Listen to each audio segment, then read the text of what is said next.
Cancer of cervix. Do you know what are the risk factors? Let's discuss today. Hi, myself Dr. Muslima Khan and welcome to my channel Amar Manu. Cancer of cervix কেনেকা এটা ভয়ঙ্কৰ বেমাৰ কিন্তু তুমি জানানে হেতু বেমাৰ যে প্ৰিভেন্ট কৰিব পাৰি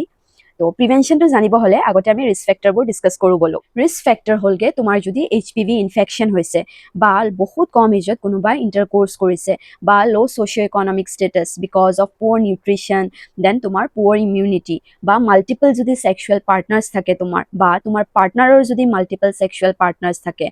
বা মাল্টিপ্যাৰিটি মানে বহুত কেটা তোমাৰ বাচ্চা আছে তুমি যদি already infected with sexually transmitted diseases like herpes HIV gonorrhoea বা তুমি এজন immunocompromise patient because of other malignancies বা কিবা অটো ইমিউন ডিজিজ আছে তোমাৰ বা তুমি বহুত কম এজত বিয়া পাতি বহুত কেইটামান বাচ্চা কৰি লৈছা উইদাউট প্ৰপাৰ স্পেচিং বা তুমি লং টাৰ্ম কাৰণে কিবা ওৰেল কন্ট্ৰাসেপ্টিভ পিল খাই আছা বা তুমি এজন ক্ৰনিক স্মোকাৰ যদি কিবা নিউট্ৰিশনাল ডেফিচিয়েন্সি আছে বা ইনএডিকুৱেট